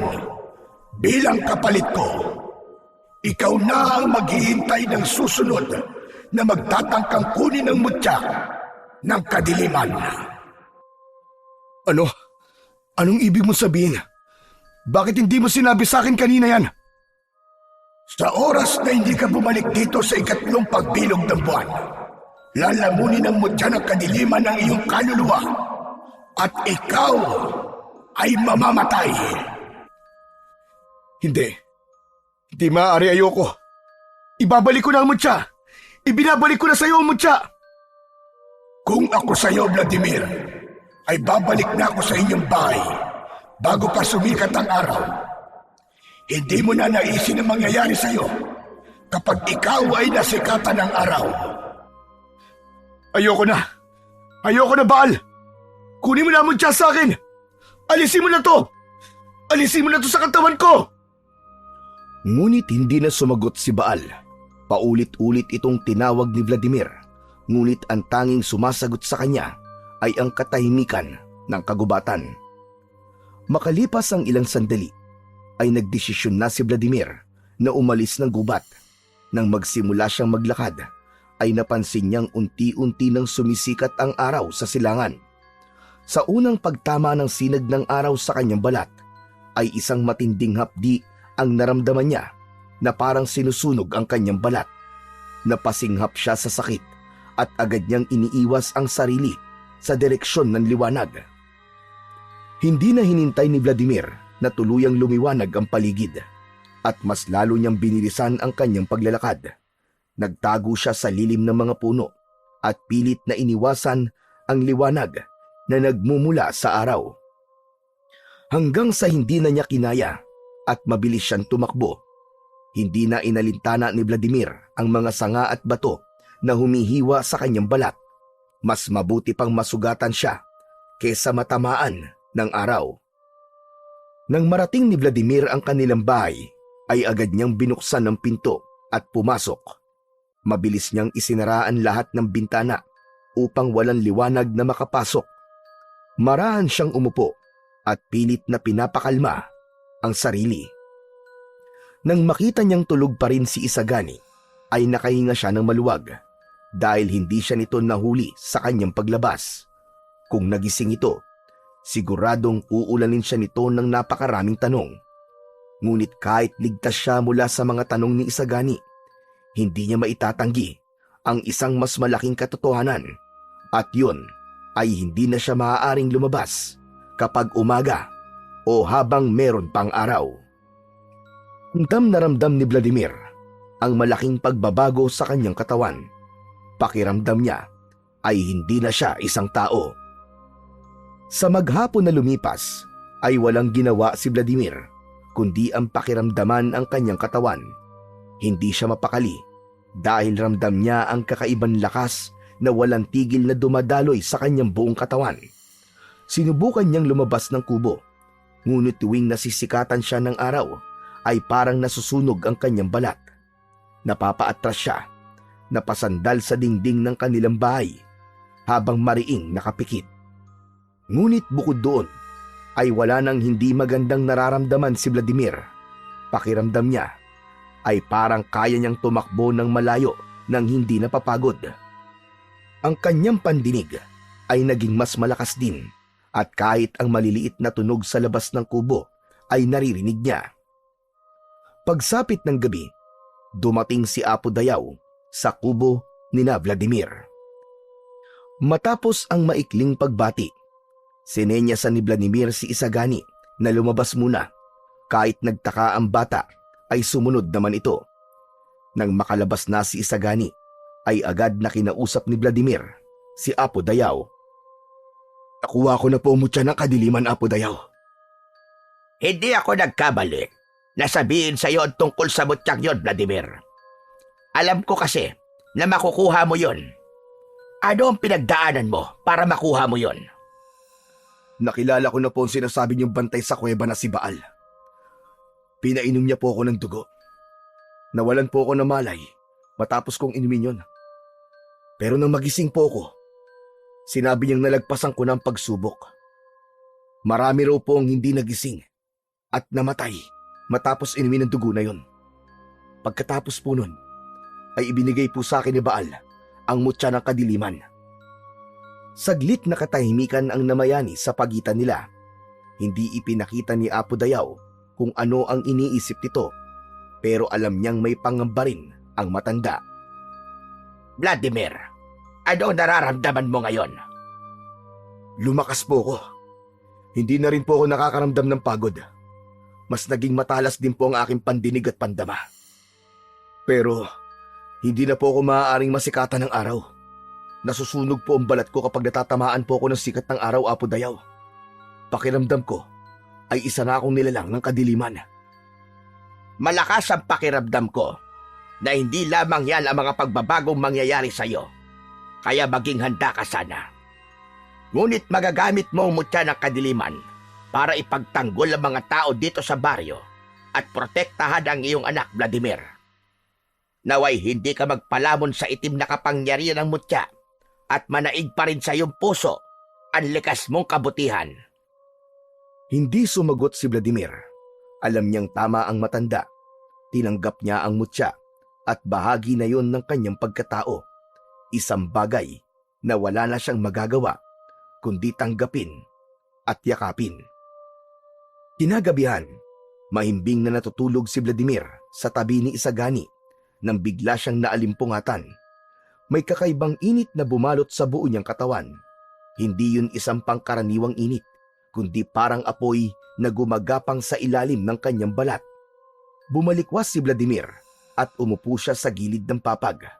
Ang bawat hibla ng laman niya ay pumipintig sa matinding hapdi. Pakiramdam niya, may isang nilalang sa loob ng kanyang katawan na nais lumabas. Napatingin siya sa kanyang mga kamay. Nanlaki ang kanyang mga mata nang dahil sa takot. Ang mga daliri niya ay humaba at ang mga kuko niya ay naging mas matutulis at ang balat niya ay tinubuan ng matitigas na balahibo. Nagising si Isagani sa mumunting ungol ni Vladimir. Ama! Ama, ano po nangyayari sa inyo? Lumayo ka sa akin, Isagani! Lumayo ka! Pero ama! Sinabi ng lumayo ka! Biglang sumigaw si Vladimir habang pilit na nilalabanan ang pagbabagong nangyayari sa kanya. Bago pa siya tuluyang magbago, itinulak niya ang anak na si Isagani ng malakas, dahilan para mahulog ito sa papag at mapaupo sa sahig. Mabilis na tumakbo si Vladimir palabas ng bahay. Hindi siya pwedeng manatili roon. Ayaw niyang masaksihan ng kanyang anak kung anong klaseng halimaw ang lalabas sa kanya. Sa bilis ng kanyang mga paa, ay halos lumutang siya sa lupa habang tinatakbo ang daan patungo sa gubat. Nang makarating siya sa gitna ng gubat, ay tuluyan na siyang bumagsak sa lupa. Napakapit si Vladimir sa kanyang dibdib habang nanginginig sa sakit. Nagbago ang kanyang katawan at ang kanyang buong anyo. Ang kanyang mga mata ay nagliwanag sa dilim. Ang balat niya ay naging itim at magaspang. Ang kanyang mga kamay ay may matutulis na kuko na kayang punitin ang laman. Sa kanyang bibig naman, unti-unting lumabas ang mahahabang pangil. Hindi na siya mukhang tao. Nagkaroon din siya ng mahahaba at matutulis na mga sungay sa kanyang noo. At kasabay ng kanyang pagbabagong anyo, ay nakaramdam siya ng matinding pagkauhaw sa dugo. Napasinghap si Vladimir. Hindi niya alam kung anong klaseng nilalang siya. Pero hindi na yun ang inisip niya, dahil ang tanging gusto niya ng sandaling yun ay ang maibsan ang pagkauhaw na kanyang nararamdaman. Suminghot-singhot sa hangin si Vladimir at may naaamoy siyang dugo sa hindi kalayuan. Para siyang isang mabangis na hayop na tinuntun ang pinagmumulan ng amoy ng dugo. Hanggang sa isang baboy ramo ang nakita niyang naglalakad sa masukal na bahagi ng gubat. Hindi na nag-isip si Vladimir at agad niyang sinunggaban ang baboy ramo. Nang hawakan niya ang katawan nito, ay bumaon ang matutulis niyang kuko sa baboy ramo. Lumikha ito ng matinis na ingay. Bago pa makapalag ang hayop, ay buong puwersa ng kinagat ito ni Vladimir sa leeg. Agad niyang sinipsip mula roon ang sariwang dugo ng baboy ramo. Naramdaman ni Vladimir ang mainit na dugo na dumadaloy sa kanyang lalamunan. Para sa kanya, ay napakasarap at napakatamis nun. Habang unti-unting nawalan ng buhay ang hayop, ay nakaramdam siya ng isang matinding enerhiya na bumalot sa kanya. At sa sandaling yun, hindi niya napigilan ang kanyang sarili. Malakas siyang sumigaw at umalingaw-ngaw yun sa buong kagubatan. Matapos masipsip ni Vladimir ang dugo ng baboy ramo, ay nanugis pa siya ng ibang mga hayop. Pakiramdam niya, kahit gaano karaming dugo ang inumin niya, ay hindi naiibsan ang kanyang pagkauhaw. Nawala ang pagkauhaw niya sa dugo pagsapit ng madaling araw kung kailan malapit nang sumikat ang araw. Sa pagkakataon na yon, ay bumalik na rin siya sa pagiging tao. Alam ni Vladimir na kailangan niya nang makabalik sa bahay nila bago pa tuluyang sumikat ang araw. Mabilis siyang tumayo at nagmamadaling tumakbo pauwi. Sa bawat takbang niya ay ramdam na ramdam niya ang panghihina na parabang ang buong lakas niya ay nauubos kasabay ng unti-unting pagkawala ng dilim. Dumaan siya sa isang batis upang linisan ang dugo sa kanyang muka at mga kamay. Nang marating niya ang kanilang kubo, nagulat siya nang makita si Isagani na nakaupo sa may hagdan na parabang kanina pa siya nito hinihintay. Hindi niya ito pinansin. Nilagpasan niya si Isagani at pumasok siya sa loob ng kanilang kubo. Agad namang sumunod si Isagani sa kanya. "Ama, saan po kayo galing?" Natigilan si Vladimir. Nakita niya sa mukha ni Isagani ang pag-aalala at pagtataka. Hindi niya alam kung paano sasagutin ang tanong nito, kaya nag-isip siya ng paraan para malihis ang kanilang pag-uusap. "Bakit gising ka pa, Isagani?" "Hindi na po ako nakatulog simula po nung nagwala kayo kagabi at bigla po kayong umalis. Ano po bang nangyari sa inyo, Ama?" "Saka na tayo mag-usap, Isagani. Pagod ako. Kailangan ko magpahinga." "Ama, nagsisinungaling po kayo. May nangyayari po sa inyo, alam ko. Bakit ayaw niyo pong sabihin sa akin ang totoo, Ama?" "Tama na, Isagani. Tama na! Hindi ka ba marunong makaintindi? Pagod ako." Natigilan at napaatras si Isagani sa pagbulyaw ni Vladimir. Saglit na naghari ang katahimikan sa pagitan nilang mag-ama. Hindi alam ni Vladimir kung paano ipapaliwanag ang lahat kay Isagani. Natatakot siya na baka katakutan siya ng kanyang anak kapag nalaman nito na naging halimaw siya at pumapatay ng ilang hayop sa gubat para sa dugo ng mga yon. Sa halip na magsalita, ay dumiretso na si Vladimir sa papag at nahiga. Narinig niya ang pagakbang ni Isagani palabas ng kubo. Alam niyang nasaktan ito sa paraan ng kanyang pagsagot. Ngunit wala siyang magagawa. Hindi niya kayang ipaliwanag sa anak ang bagay na siya mismo ay hindi pa lubusang nauunawaan. Pagsapit ng umaga, ay nanatili lamang si Vladimir sa loob ng kanilang kubo. Ramdam niya ang panghihina ng kanyang katawan sa liwanag ng araw. Alam niyang hindi na siya maaaring lumabas, kaya doon na lamang niya tinipon sa kanilang kubo ang mga lalaking kasama niya sa pakikipaglaban sa mga aswang. Nasa loob ng kubo ang lahat at kabilang sa mga naroon si Apo Dayaw. Alam nilang isang mabigat na laban ang naghihintay sa kanila mamayang gabi. Bago magsimula ang pag-uusap, sandaling tinawag ni Vladimir si Isagani. "Isagani anak, lumabas ka muna." Nag-aalinlangan man ay sumunod pa rin si Isagani. Nang masigurong wala na ito, ay saka siya bumaling sa mga lalaking nasa harapan niya. "Tulad ng alam niyo mga kasama, babalik ang mga tamawo mamayang gabi upang kunin si Isagani. Hindi natin isusuko ang anak ko sa kanila. Dahil ayon kay Apo Dayaw, ay gagamitin nila si Isagani sa hindi magandang bagay. Kung ano man yun, ay walang nakakaalam, kundi ang mga tamawo lang." Isa sa mga lalaki ang nagtanong na kung hindi nila ibibigay si Isagani, ay paano nila haharapin ang mga tamawo. "Lalaban tayo, at kailangan handa tayo. Kayo, Lando at Tonyo, ang magbabantay kay Isagani. Kayo ang pinakamalakas sa inyong lahat, kaya malaki ang tiwala ko na kaya niyong protektahan ang aking anak. Nakikiusap ako sa inyo. na panatilihin yung ligtas si Isagani habang kami ay nakikipaglaban sa mga tamawo. Tumangulang ang dalawa bilang pagsang-ayon at pagtanggap sa responsibilidad na inatang sa mga ito ni Vladimir. Ang laban na ito ay hindi lamang tungkol sa pagprotekta kay Isagani. Ito ay laban din natin para sa ating baryo, para sa ating mga mahal sa buhay. Hindi natin hahayaang manalo ang mga tamawo laban sa atin. Nagpatuloy pa ang kanilang usapan sa mga dapat nilang gawin at matapos ang mahabang usapan, isa-isa nang umalis ang mga kalalakihan upang maghanda. Naiwan naman sa loob ng kubo sina Vladimir at Apo Dayaw. Apo Dayaw, may kailangan po akong sabihin sa inyo. Kagabi, naging halimaw ako. Hindi ko alam kung anong klaseng nilalang ako. Hindi ko matukoy kung isa ba akong aswang o isang demonyo. Hindi ko po napigilan ang sarili ko. Nangyari ito nang hindi ko inaasahan. Nagbago bigla ang anyo ko at hindi ko kinayang labanan ang pagkauhaw ko sa dugo. May ilang hayop po akong napatay sa gubat. Yan ang kapalit ng pagtanggap mo sa mutya ng kadiliman.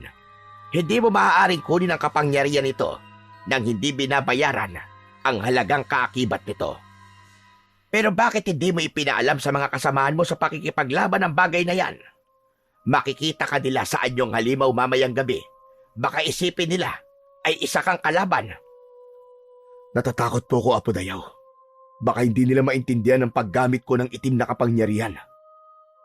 Sa mabuti o masama man nang galing ang iyong kapangyarihan, ang mahalaga pa rin ay kung paano mo to gagamitin. Naiintindihan ko naman po. Pero, bahala na mamayang gabi. Ipagpapasa Diyos ko na lang po ang lahat. Teka, Apo Dayaw, maiba po ako. May nakita na po ba kayong pagbabago sa pangitain nyo? May bago ba kayong nakita sa mangyayari mamayang gabi? Wala pa akong nakitang pagbabago. Ang kinatatakutan ko, Vladimir, ay hindi natin alam kung ano ang magiging papel mo sa labanang ito.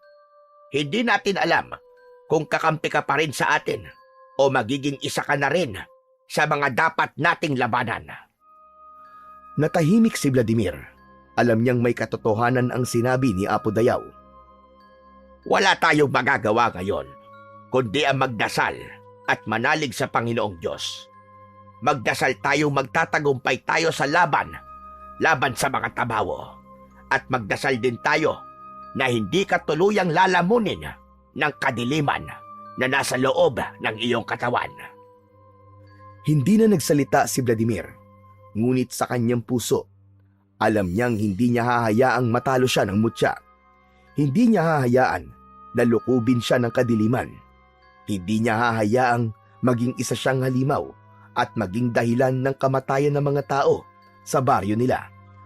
Nangako siya sa kanyang sarili na hindi niya hahayaang mawala ang pagiging tao niya at ang pagiging tagapagtanggol niya. Pagsapit ng gabi ay nagtipon-tipon na sina Vladimir at ang mga kalalakihan sa bukana ng baryo. Lahat sila ay may dalang armas, gaya ng mga sibat, pana at itak. Ang bawat isa ay nakahanda at alam nilang anumang sandali ay darating ang mga tamawo. Sa gitna ng grupo ay nakatayo si Vladimir na mahigpit ang hawak sa kanyang matalim na itak. Yun ang magiging sandata niya laban sa mga tamawo. Suminghap siya ng malalim at tumingin sa mga kasamahan niya. Ramdam niya ang takot sa mga mata ng lahat. Ngunit sa kabila ng takot ay handa pa ring lumaban ang mga ito para sa kapakanan ng mas nakararami. Maya-maya pa ay nagtungo si Vladimir sa unahan at humarap sa lahat. Mga kasama, bago natin harapin ang labang ito, nais ko na manalangin muna tayo.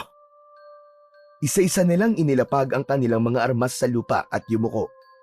Sa gabing yun ay wala silang ibang maaasahan kundi ang kanilang lakas, tapang at ang tulong ng puong may kapal. Dahan-dahang pumikit si Vladimir at saka nagsimulang magdasal ng malakas.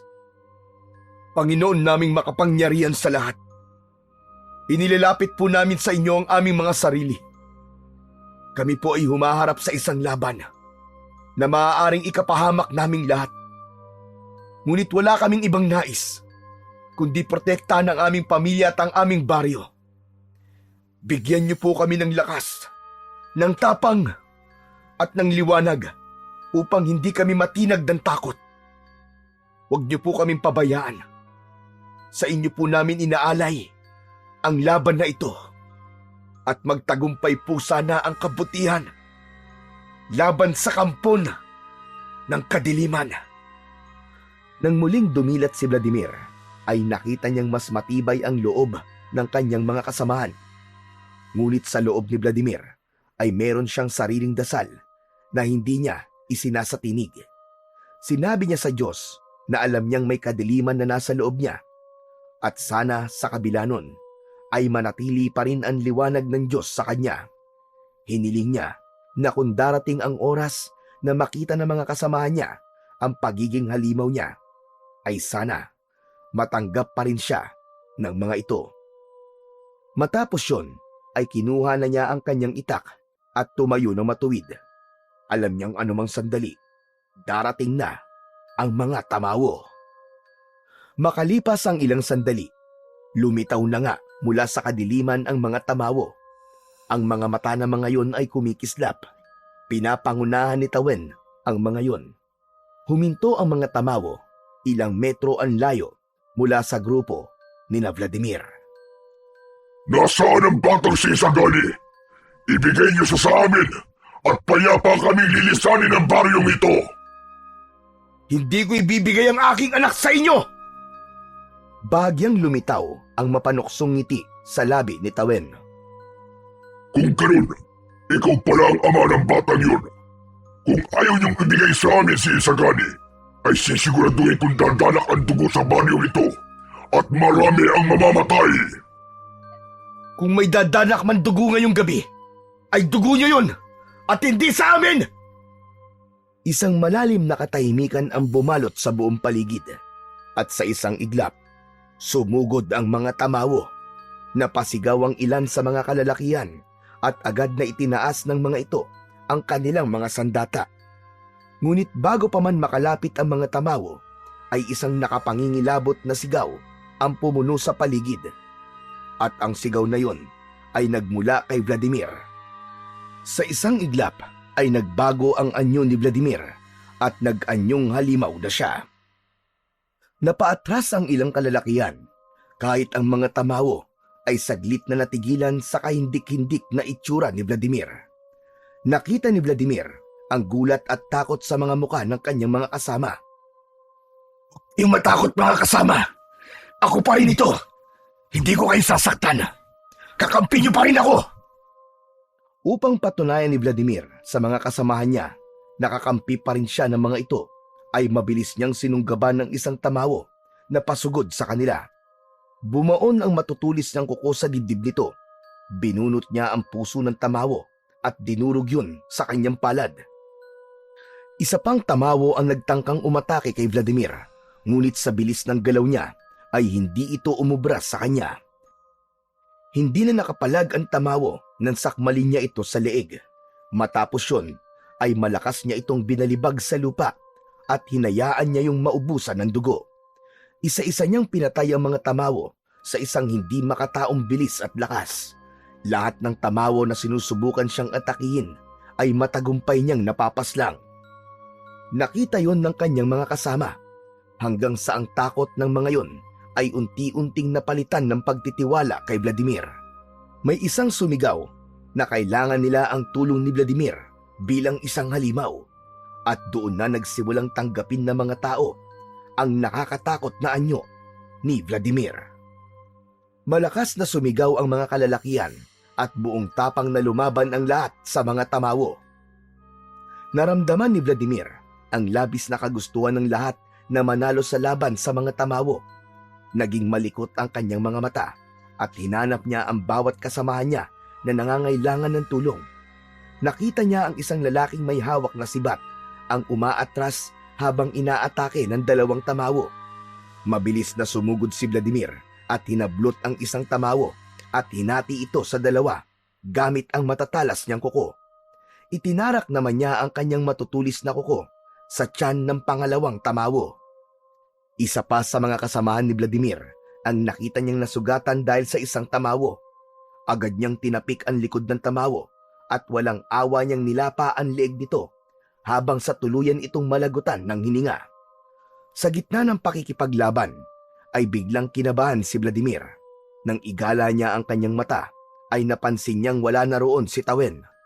Ngunit habang patuloy siyang lumalaban, isang masamang kutob ang bumalot sa kanya. Alam niyang hindi basta-basta aatras si Tawen at iisa lang ang posibleng dahilan kung bakit ito umalis. Agad na nilisan ni Vladimir ang labanan. Tumakbo siya ng mabilis patungo sa kanilang bahay at nang makarating siya sa kanilang kubo ay nakita niya si Tawen na hawak-hawak si Isagani sa kamay. Sa paanan nito ay nakahandusay ang dalawang lalaking inatasan niyang magbantay kay Isagani. Wala nang buhay ang dalawa. Nakadilat ang mga mata ng mga yon at may malalalim na sugat sa katawan. Sumiklab ang galit at puot sa dibdib ni Vladimir. Bitiwan mo ang anak ko, hayop ka! Ama! Ama, ikaw ba yan? Talaga bang iniisip mo na anak mo ang batang ito? Hindi mo ba naisip kung bakit nais namin makuha ang batang ito? Dahil si Isagani ay hindi mo anak. Ang totoong ama nito ay ang aking kapatid na si Umobo, na dati namin pinuno, na pinaslang ng mga tao. At ang dugo ni Isagani ang siyang kailangan namin upang buhayin muli si Umobo. Sandaling natahimik at natulala si Vladimir sa isiniwalat ni Tawen. Ngunit hindi niya yun pinagtuunan ng pansin dahil ang tanging nasa isip niya ay ang kaligtasan ni Isagani. Malakas na sumigaw si Vladimir at sinugod niya si Tawen. Binitiwan naman ni Tawen si Isagani at tumalon ito sa isang puno. Mula sa puno ay umatake ang pinuno ng mga tamawo patungo kay Vladimir habang nakaumang ang matatalim nitong kuko. Ngunit mabilis siyang iniwasan ni Vladimir. Inikutan niya si Tawen at dahil sa bilis niya ay hindi nito nagawang pigilan ang pagbaon ng mga kuko niya sa dibdib nito. Malakas na sumigaw si Tawen at buong lakas siya nitong itinulak. Halos lumipad si Vladimir at bumangga ang likod niya sa haligi ng kanilang kubo. Bakit ba pinoprotektahan mo pa ang batang yan? Hindi mo siya anak. Ang dugo namin ang dumadaloy sa ugat niya. Wala na akong pakialam sa mga sinasabi mo. Anak ko si Isagani at yun ang pinaniniwalaan ko. Muling sumugod si Vladimir, ngunit nang malapit na siya kay Tawen, ay bigla siyang nawala sa paningin nito. Nagmistula siyang itim na makapal na usok, kagaya ng anyo ni Baal nang makita niya yon sa loob ng kuweba. Pumaikot siya kay Tawen, nagulong-gulo na sa ginagawa ni Vladimir. Biglang bumalik sa pagiging anyong halimaw si Vladimir at sa sandaling yon ay nasa harap na siya ni Tawen. Hindi na niya hinintay pang makapagbigay ng anumang reaksyon si Tawen at mariin niyang pinadaan ang matatalim niyang kuko sa dibdib nito, pababa sa tiyan ng tamawo. Mabilis na sinakal ni Vladimir si Tawen at dinurog niya ang leeg nito gamit lamang ang kanyang isang kamay. Sumambulat ang dugo ni Tawen at nang pakawalan ito ni Vladimir ay walang buhay itong bumagsak sa malamig na lupa. Huminga ng malalim si Vladimir. Tumingin siya kay Isagani na nakatulala pa rin. Mabilis siyang tumalikod sa kanyang anak at tumakbo siya pabalik sa mga kasama niya na alam niyang nakikipaglaban pa rin sa mga tamawo. Habang tumatakbo si Vladimir ay nararamdaman niya ang unti-unting pagbabalik niya sa pagiging tao hanggang sa tuluyan ang nawala sa kanyang kaanyuan ang pagiging isang halimaw. Pagbalik niya sa kanyang mga kasamaan ay naabutan niya nagtatakbuhan na patakas ang mga natitirang tamawo. Doon niya napagtanto na si Tawen ang pinagkukunan ng lakas ng mga ito. Dahil patay na si Tawen ay wala na ring lakas ang mga alagad nito para makipaglaban sa kanila. Napabuntong hininga si Vladimir. Ang digmaan ay tapos na pero hindi pa rin natatapos ang kanyang personal na laban. Bumalik ang kanyang isipan kay Isagani. Mabilis niyang binalikan ang kanyang anak. Nakita niya ito sa labas ng kubo. Nilapitan niya ito pero bigla itong umatras. Wag! Wag kang lalapit, Ama! May dugo akong tamawo! Kalaban mo rin ako! Isagani, anak. Kahit sino ka pa, anak pa rin kita at hindi magbabago yun. Hindi mababago ng sinabi ni Tawil ang pagiging ama ko sa'yo. Wala akong pakialam sa dugong nananalaytay sa'yo. Basta't ang para sa akin, ikaw ang nag-iisa kong anak, Isagani. Muling lumapit si Vladimir at sa pagkakataong yon ay hindi na umatras si Isagani. Sa halip, hinayaan siya nitong yakapin niya ito ng mahigpit. Hindi ka ba natatakot sa akin, anak? Isa na akong halimaw. Wala po akong pakialam kahit ano pa po kayo, Ama. Ano man po mangyari, ikaw pa rin po ang tatay ko at mahal na mahal ko po kayo. At sa sandaling yon, ay parang bula na nawala ang lahat ng bigat sa puso ni Vladimir. Hanggang mula sa hindi kalayuan ay narinig nila ang malalakas na sigawan ng mga tao. Hindi na yon sigaw ng takot, kundi isang sigaw ng tagumpay. Narinig nila ang halakhakan at tuwang-tuwang boses ng kanilang mga kabaryo na nagdiriwang sa pagkapanalo nila laban sa hukbo ng mga tamawo. Ngunit sa kabila ng tagumpay ni Vladimir laban sa mga tamawo, ay nananatili ang bigat sa dibdib ni Vladimir nang ipaliwanag niya kay Isagani ang tungkol sa mutya ng kadiliman. Alam niyang hindi niya matatakasan ang kapalit na hiningi sa kanya ni Baal, dahil kapag ginawa niya yon, ay buhay naman niya ang magiging kapalit. Naging masakit para kay Isagani ang katotohanan yon. Pero sa halip na magpakalunod sa lungkot, ay pinili nilang sulitin ang natitirang mga araw na magkasama silang mag-ama. At sa kabila ng katotohanan na hindi totoong anak ni Vladimir si Isagani, ay hindi yun naging hadlang upang ipadama niya rito ang pagmamahal ng isang tunay na ama. Hanggang sa dumating ang gabi ng ikatlong pagbilog ng buwan, ipinagkatiwala ni Vladimir si Isagani kay Apo Dayaw. Niyakap ni Vladimir si Isagani sa huling pagkakataon bago niya tinahak ang daan patungo sa kagubatan, hanggang sa marating na niya ang kuweba na magsisilbi niyang bilangguan. Si Vladimir na ang pumalit kay Baal bilang tagapagbantay ng mutya ng kadiliman. Tahimik niyang tinanggap ang kanyang tadhana, ngunit hindi siya nawawalan ng pag-asa na may isang tao na susubok at magtatagumpay na makuha sa kanya ang mutya upang tuluyan siyang makalaya at muling makapiling ang anak niyang si Isagani. Sa kabila ng pagiging kampon niya ng dilim, ay hindi maaalis kay Vladimir ang pananampalataya sa Diyos. Patuloy siyang nagdadasal na sana ay magkaroon ng himala at mawala sa isang iglap ang itim na espiritong nasa loob ng kanyang katawan. Oo, nagawa niyang ibenta ang kanyang kaluluwa sa demonyo dahil sa pagmamahal niya sa kanyang anak. Naniniwala naman siya na katawan lang niya ang makukuha at masasakop ng demonyo. Ngunit hindi makukuha ng mga ito ang kanyang paniniwala at pananampalataya sa poong may kapal.